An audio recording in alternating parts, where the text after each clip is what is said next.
Welcome to the If I Had More Time podcast at Mariners Church. This podcast series invites you into a casual conversation with our senior pastor, Eric Geiger, and our teaching team to hear a few helpful insights and truths they wish they had time to include in the weekend message. Be sure that you have listened to this weekend's message prior to listening to the podcast so you get the most out of our current series. We hope you enjoy it. Thank you guys so much for joining us for the If I Had More Time podcast. I'm so excited. We have Kaye Geiger here with us today, and of course Eric as well. Fully dressed in pink, Kaye Geiger. Yep. I can pretty much guarantee that when she comes around, I'm seeing some kind of pink. Yeah. She loves the pink. I do. It's my uniform. I like it. We're so glad that you're here. Thank you. Thank you for joining us. Thank you. We are in week 4 of our series in Colossians, Habits for a Fruitful Life. It's already been so amazing, and we're just halfway through. I love it's halfway through. This is halfway mark right now. Yeah. We start chapter 3 next week. Yes, and like you said, I mean, every week could have been a whole sermon series on its own. I know. This passage is so much in this one passage. Absolutely. Jam-packed with a lot of beautiful truths and reminders, and I've been so encouraged every single week. I'm super grateful. Something before we jump into the passage, though, I do think we need to know what your favorite thing is from Captain D's, Kaye. I like Captain D. I'm not saying it's as good as like other seafood places, but I grew up going to Captain D's because my dad liked it. Do you remember my I do. I remember I've been to Captain D's one time with You told this story. With your parents. Yes. They have really good like fried fish. So Kaye grew up in It's good. Kaye grew up in North Louisiana, which is different from South Louisiana. So it's like 5 hours. I grew up in the New Orleans area. It's more pure. It's for sure. There is less trouble to get into in North Louisiana than South Louisiana. Yeah. But nobody thinks that North Louisiana has better food, and especially not better seafood than South Louisiana. No way. I also have Not never seafood. heard. No way. Seafood, but like home cooking food. If you like that kind of food, like deer, squirrel. So it's hilarious that you call that home cooking. Hang on. Kaye's calling home cooking She just deer called it and squirrel. like North Louisiana has better home cooking like deer and squirrel. I don't think most people would say I love those two not things. where my head was going. Yeah, Anyway. very few I people thought a would. roast and biscuits. I like that stuff too. I totally give it to you, baby. North Louisiana has better squirrel. You can take that one. Yeah, you get that one, baby. You're right. You're right. Oh my gosh. Okay, I like squirrel. Wow. You were very generous with how you define cuisine, because I also have never classified Captain D's as seafood. Thank you. It's just Thank you, Liz. fast food, right? You guys Isn't there a You know drive-thru? what? You know what? I didn't get to go out to eat growing up because there was too many kids and we didn't have time. So when I got to go out to eat, I was thankful for That's it. true. That is true. That's a good And word. Eric, you should be thankful for I that. am thankful. I just said it's true. I'm thankful, baby. I am so thankful. And just for the record, I shot my own squirrels. That's true too. And you would eat them. I mean, Yes. you would skin them first, but yeah, Now, see, They're that's good. impressive. they're good. It tastes like really flavorful chicken. Should there ever be an apocalypse? Kay's family You're fine. killed I am most fine. of what they For- ate. That's true. Kay, your family killed most of what you ate growing up. From you had cows that they killed. Your dad deer hunting. Yeah, Like I first had a bunch of deer steak at your house. and you like it. Deer steak's really good. Fried deer steak's really good. Yeah, that is true. Yeah. Yeah. It's like you said, I could survive if something bad happened. I know where And I'm going. I'll take care of you too, Eric. If our I'm- food I'm supply is for it. cut short, I'm going to the Geiger's That's what I'm house saying. for Kaye, not Eric. Exactly. Exactly. Well, Captain D's was one of many helpful illustrations in this weekend's message. And I'm so, again, just, Eric, thank you so much for how you put so much into making these really, really helpful for us. Like, we always use that word, and I hope it never, loses its significance. But I walk away, especially in a series like this, with a lot of really great tools. Captain D's being one I never thought would be a helpful illustration. But so this week you introduced this term first. I don't know if you've used the term Gnostic before in a message, but you talked about like some Gnostic ideals that was in Colossae, as well as some like religious ideals or religious legalisms. Yep. And if you have a study Bible, and I think even in our guides that we hand out, this section is called the Colossian heresy section. Yep. So it is about Interesting. Gnosticism being a heresy in Colossae and legalism That's right. being a heresy. So both of them were prominent in in Colossae. So Yeah. that's the passage we were in. Yeah. We're basically, hey, what were the heresies that were troubling the Christians during that day? Gnosticism being one, legalism being one, and we don't think, the wisdom writer said there's nothing new under the sun. Yep. We may not use those terms, Gnosticism and legalism, but the thinking is still there in our culture today. Right. What are some of those for both religious legalism as well as some Gnosticism? How would we find that or what should we be cautious or wary of? Great. So let's start first with what they have in common. That's good. Which is Paul saying that they're based on human tradition. So it's not based on God's grace. It's really based on you. So religious legalism is on your ability to obey the rules, and Gnosticism is on your ability to find the secret knowledge, your ability to attract good things into your life. So I think Gnosticism makes its way in our culture in lots of different ways. So I'll give you a couple. The thinking of I'm going to bring good things into my life. I'm going to manifest. That's a term that's sometimes used, things into my life. I'm going to wear crystals and attract things into my life. Years ago, the book The Secret. I'm going to pull these things into my life. All of that is Gnosticism repackaged. Another example of Gnosticism was the belief that nothing in this world is good. And so it's not a gift from God. It's not good. So you have to go outside of this world to attract good into your life. And that can make its way into our culture now with the view that your body is not good. Yeah. So like the abuse of the body. Yeah. So we saw in this passage the harsh treatment of the body. So some would say, example, like the transgender movement has some Gnostic overtures there because my body's not a gift. My body's a tool, and I can do anything I want with the body because the body's not sacred, right? Yeah. Also, anything sexual immorality. My body's a tool for pleasure, and that's Gnostic because the body's not pure. Yeah. Right. My gosh, it makes the scripture, the Bible's view of our bodies. That's right. So beautiful. That's right. In light of this. Yes. The scripture actually has a very high view of the body. Yes. Gnosticism has a very low view of the body because anything in this world is impure, right? So, and again, that's where religion and Gnosticism kind of can have some similarities. The passage in Colossians, don't touch, don't taste. So nothing here is pure, but religious people can kind of come off that way too. Don't. So there's some similarities, but the main similarity being it's all human tradition. I was just thinking, Eric, correct me if I'm wrong. I believe the church at Colossae was a lot of Gentile believers, right? Yes. So they had not grown up knowing the law, the rules, for instance, but they had become Christians. And so, I'm just thinking that this happens today. We have people that come to know Christ, and then they're bombarded with both sides of you need to do more of this, the legalism side, which is what where I would tend to fall if I'm going to fall on one, and saying, well, I grew up knowing all these rules, so gosh, you should know some of these rules too, and it adds to your faith, which it doesn't. And then just as easily, if you're not careful, any of us can be discipled by someone on TikTok who is saying things that are terribly wrong on the other side. Yeah. Well, what you said the word add to. Yeah. I do think that's another great way to frame both sides. Yeah. So religious legalism is adding to Christ. You have to do commands to add to his work. So his work wasn't enough. You also have to do things. So that's adding. But Gnosticism is his power is not enough. You're adding to the power of Christ. So Gnosticism would make a repackaged modern version of Gnosticism would be someone who says to you, the listener, hey, it's totally cool that you go to church and stuff. That's totally cool. You do you.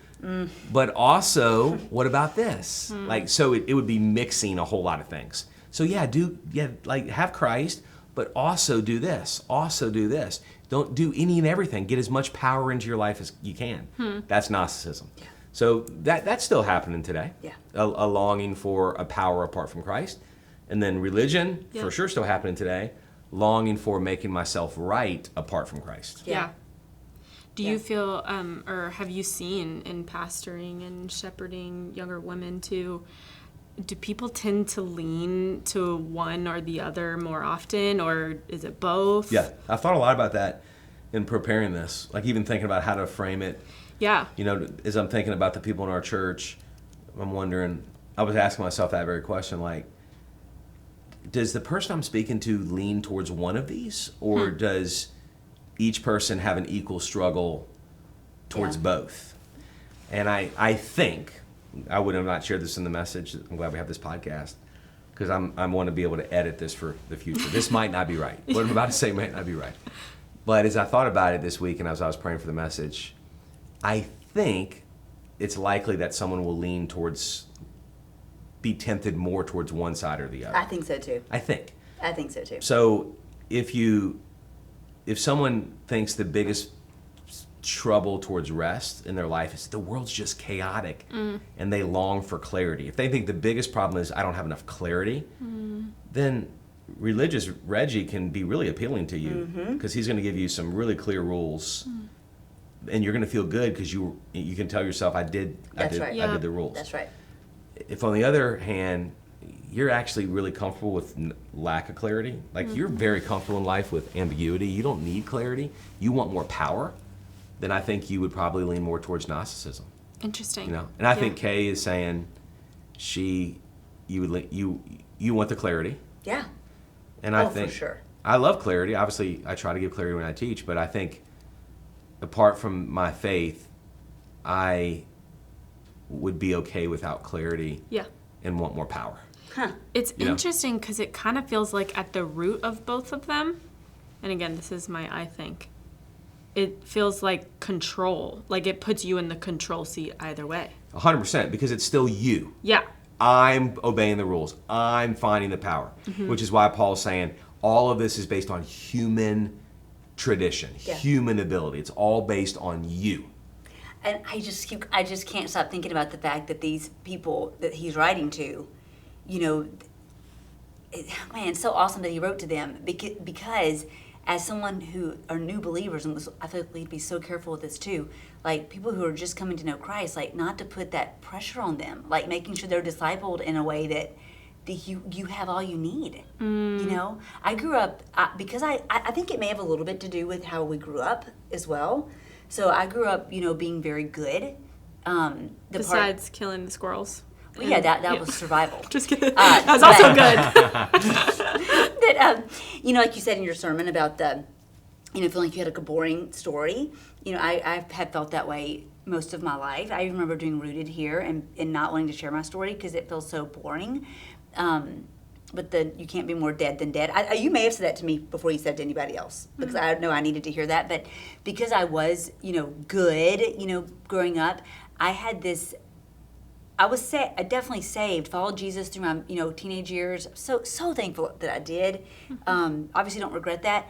But I remember our first big fight after being married. Have no idea what it was about. That's encouraging. What? That we don't remember what it's about. Oh That's yeah, right. totally. That's good. But I do remember this part because I think this was a major turning point for me. We were arguing, and I thought I was right. You thought you were right, and then I finally just said, "Eric, I am not wrong. I'm never wrong." And you said, like, you just kind of get quiet, and then you said, "You can't possibly believe that." And I said, "Yes, I do." And I think your comment was something like, "Then we have bigger problems." And that was true. That was You true. guys can't see, but he is smiling proudly This right is now. a great moment. This is good. This is really good. I think Keep talking, baby. Keep talking. I think that even though I understood grace for salvation, Right. I struggled to accept grace for daily living. That's right. Yeah. Which is very common. Very. I think it really is common if you grew up being good. Another reason we know it's common is because that's what Paul's having to address this That's right. in Colossae. That's so right. It's still The religious people, right? So people who, because you meet Jesus, you do have a new set of standards to live by, Yep, a new yep. value system. And if you're not careful, your heart will default back towards earning and approval instead of obeying because I'm changed. You start obeying to keep his love, Yeah. or to earn his attention, not because you already have his attention and his affection. Yeah. You know, Martin Luther said the great default of the human heart is religion. So our heart defaults back to that. Yeah. All of us. I think that I do have like such a soft spot though for those who, two things. After having kids, my view on this changed quite a bit because I want them to have the boring story. Like, Absolutely. I don't want them to go through. I don't want them to have to experience, just the pit before they realize I need Jesus. And thankfully, so far, they're doing great. But that changed my thinking on it. But also, and I have this hard, especially for teenagers, I think. So you meet a teenager who's messed up, right? They've messed up. They've done something. Yeah. I don't know. I feel like when the kid messes up, people just come after them. I mean, I hate that for them, but I feel like that happens. But then the kid's starting over. But then it's so hard for them to get to start over because they can't get away from that thing they did. Right, the reputation they earned. Which I just have such a soft spot for that because, I don't know, maybe it's because I married you. That's right. Truly. Yes, it is. I remember becoming a Christian senior year of high school, and it was challenging to overcome what Eric Geiger used to mean before Eric Geiger had been changed. Yeah. Yeah. And living with that feeling condemned, which is why this passage is really beautiful. Don't let anyone judge you. Don't let anyone condemn you. You're not condemned. Christ was condemned for you. Yeah. Yeah. Eric, you talked about a little bit of the condemnation that you'll sometimes receive, or you have previously received. But you shared about it, what feels like you kind of worked up a muscle to diffuse those when they come your way. And that's a gift from God, most definitely, and something that I do believe is built up over time. Kaye was over here talking about earlier, and myself included in this, is that is a work in progress for me. It's still a work in progress. Yeah, I still have more muscle development to go. We probably all do. But could you guys, either of you, share just a little bit about your journey with working up those muscles? How do you fight off the condemnation that we hear? Do you want to go first? Yep, it goes to what we were just saying, the default being religion. I just have seen it pull out the worst in me if I get into where I'm trying to prove myself, as opposed to just receiving what Christ has done. And a judgy statement or a condemnation statement can cause me to want to prove that person wrong. And then what's dirty about that in my own life is I could end up doing things for the wrong reason. That's right. I don't want to do things I don't want to preach a sermon for the wrong reason. I want to preach a sermon to feed our people and to encourage our people, not to prove myself to anybody. And so I hate the idea that I would do the sacred thing I do for the wrong reasons. That's right. And so it's really important for my own soul that I don't let anyone condemn me. Yeah. Christ was condemned for me. I think mine's exactly the same, but a different spin on it. So the same thing as far as like not being condemned, that part's the same. But for me, my struggle, and probably has always been, is like an idol of approval. If I'm gonna have an idol, it's gonna be approval. And I think I'm so much better than I used to be. But I still remember God's like really calling this out in my life. And Eric, you might too. I remember saying to you, how did I move past this? And you're like, you just keep going to him over and over and over again, But so for me, feeling judged is probably at the top of my list of least favorite things. And the only thing worse than me feeling judged is feeling like my kids are judged. That's a whole nother level. Yeah, and that's common for parents, right? I think that's common, so common. for all parents. Yeah. Like that's not. Oh my goodness. That's just parents. It's the parents. I remember we're not at this stage now, but this was a conversation when we were young parents. Yeah. And your kids are acting up at Chick-fil-A. Yeah. And you get a look from somebody two tables over. It really frustrates moms and dads, we're trying our best. Yeah. You know, And we're not sleeping. Yeah, exactly. Yeah. No, it's. Yeah. I do think as parents, like that, it's so easy to feel condemned. I mean, your kids are going to mess up. I mean, that's if we have the expectation that they're not, we're putting an unreal expectation on our kids, which is easy for me to say now. But it's so very true. But I can remember being really convicted about it and feeling like the Lord was telling me, hey, right now people don't look at your outside life and think that you struggle with approval and that you're doing things for doing the right thing for the wrong reason, to gain approval. But you're dirtying up the inside. It's going to start showing on the outside. Like you got to get a handle on this, or you've got to let me handle this you've got to let me take this, or it's going to really start affecting your life and affecting your kids. And I think that again, that was when I was like, wow, I don't want to raise my girls to have this idol of approval. So I have to be really careful that I don't accidentally put that on them. Yeah. But when you're pouring your heart into something like parenting, I think it hurts even more. Yes, it doesn't hurt. If you don't love what you're doing, it doesn't hurt. So if someone criticizes me about something I don't care about, I'm trying to think, I don't play tennis. So I don't even know why I thought of tennis. but if at VBS I picked up a tennis racket and hit a ball and people were like, dude, you're the worst tennis player ever. Yeah. It wouldn't hurt at all because it doesn't matter to me. Parenting matters. That's right. Teaching the passage matters. That's right. My marriage matters. Yeah. My staff matters. Those kinds of things are really important to me. And so you only experience pain where it matters to you. Yeah. I will, to answer your question though, how do you build the muscle? I really think to build the muscle, you have to read the Word. You have to be in the Word. Because as you read the Word, you're reminded that His grace is sufficient. You're reminded He's all you need. And then as you're reminded that He's all you need, when those things come at you, Right. that comes back. That comes back again and again and again. That's the muscle development. That's the muscle development. Yeah. And really, I think, and it's just like real working out, I don't know if this is true, but I heard that it takes 10 days to lose muscle mass or something like that. Like 10 days of not working out and you start to lose some of your muscle. Have you heard that? I'm curious where you heard this, baby. I know where I heard it. I'm not sure if I should say where I heard it. Okay. Okay. Anyway, I won't judge you. Baby. I think it was a good source. I won't judge you. So I think that same thing's true about being in the Word. We obviously have days where you wake up and there's a million things going on, and obviously we have those days. Don't want to be legalistic about that, right? But That's good. But if I'm getting into a habit of not being in the Word, I see this start to sneak back up. Yes.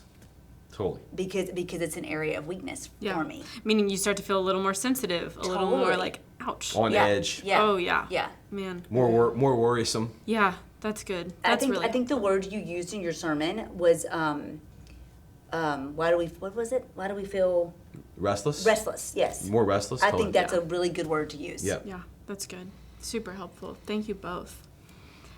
This weekend, across all of our congregations, some really other amazing things happened. There were, I believe, people coming to faith in Jesus for the first time. We're never going to get over that. No, never. We had cardboard testimonies in every service, more people coming to faith, and also just life transformation and even believers. And then there were baptisms at all of our congregations. Yeah. And this passage that you actually read for us this weekend, it talks about how when in baptism we are buried with Him, buried with Christ. And that one stuck out to me, especially because this weekend we're actually going to be baptizing people. Right. Talk to us, that phrase though, if we are buried with Him in baptism. I love that. What does that mean? Yeah. It's the same imagery that Paul's given in the passage about being made alive. So baptism is essentially a water grave. So when someone goes under the water, it's symbolically showing that your old life is buried, and just as Christ was raised to life, you have been raised to life. Mm. So we don't believe that the moment is happening when you're baptized. Baptism happens after you become a Christian, but baptism is showing. It's an outward expression of what happened internally. Oh. So when you became a Christian, you were buried, your old life was buried. I've been crucified with Christ and I no longer live, but Christ lives in me, Galatians 2:20. So when you became a Christian, old life dead, and then you were raised to a brand new life. And so baptism shows this is what's already happened. My old life's been buried, and Christ has made me brand new. We sometimes compare baptism to a wedding ring. So you can be a Christian without getting baptized, but why would you want to? It's like you can be married without wearing a wedding ring. Yeah. But like, hey man, like wear your wedding ring. Yeah. You know, don't walk around having people wondering if you're married. Yeah. You want people to know you're married. And baptism is a way that you show people that you belong to Christ. It's an outward symbol of what's already happened inside. And isn't he also just so kind to give us that symbol, to remind us when people do condemn us? No. Yeah. That is buried. Yeah. Yeah, that's good. That Old life's been buried. Yeah. Yeah. It's just like a beautiful, it was just so kind. Like you said, we don't need it for our salvation. But so, man, I just had that thought. Like, so kind for us to have that, to be reminded of it's buried. We don't need the baptism for our salvation, but we do need the buried Yeah. of our old life for our salvation. That's or right, or that happens at the same time of our salvation. Yes. That our old life goes away and that we're made brand new. Yes, it's just, I mean, it's in the first week of the series, we took communion, and it was on remembering That's our right. redemption. And it's the taking the bread and taking the juice or the wine, it doesn't do anything for us, but what it symbolizes, we need that. That's good, because baptism and communion are both really important declarations of the gospel. Yep. Yeah. They're both different declarations, but nonetheless each a declaration. Don't you appreciate each one so much when you remember, like what we're talking about now, when you remember the symbolism of it? Yes. You just appreciate it so much. Yep, I'm so grateful that we take communion as a church. I'm so thankful we have baptism as a church. Me too. Yeah. They're both. So, you know, when someone you're listening to this after the weekend, so baptism's already happened, and I'd say next time that you see a baptism happen at your congregation, just slow down for a moment and watch and rejoice. You're like, I don't even know the person. Rejoice that that's what happened to you. That your old life was buried and that you were made brand new. Yeah. And if you haven't been baptized, consider it. Come Start on now. praying. Talk to your life group leader. I'm going to go a little bit pastor. stronger on that, Liz. You're so godly. I'm so glad you pray about it. But I say, but there's some things you don't have to pray about. Like when a guy's like, I don't want to wear my wedding ring, and we had a bunch of people. I kind of went after the guys during the Song of Solomon series, and said, guys, I think it's lame when you don't wear a wedding ring and people can't tell. I've probably had 4 or 5 guys come up and say they started wearing wedding rings, which I was like, bro, I'm so proud of you and thanks for telling me. One guy came up and he got a tattoo. He got a tattoo of his of the wedding ring on his finger, and I'm like, man, I'm proud of you. So. Like, I'm not saying pray about wearing your wedding ring. I'm like, man, wear your wedding ring. Yeah. And I'm not saying pray about baptism. Come on, man, get baptized. If Christ has changed you on the inside, get baptized. Sign up the next time we do it. Why do you think people hesitate to get baptized? So the rare case, I just want to be sensitive to the rare case. I mean, there are some that have medical reasons that they're unable to get baptized, Sure. right? To be like submerged and whatnot. Yes, in terms of to go all the way under. Yeah. And so with an asterisk on that. Yes. Okay. So separate from those. But we'll do find a way. sprinklings. We'll do sprinkling. We have done those. Yes, I've absolutely. seen it, and it's beautiful. Yes. God sees the heart. God of that. sees the heart of it, Yes. totally.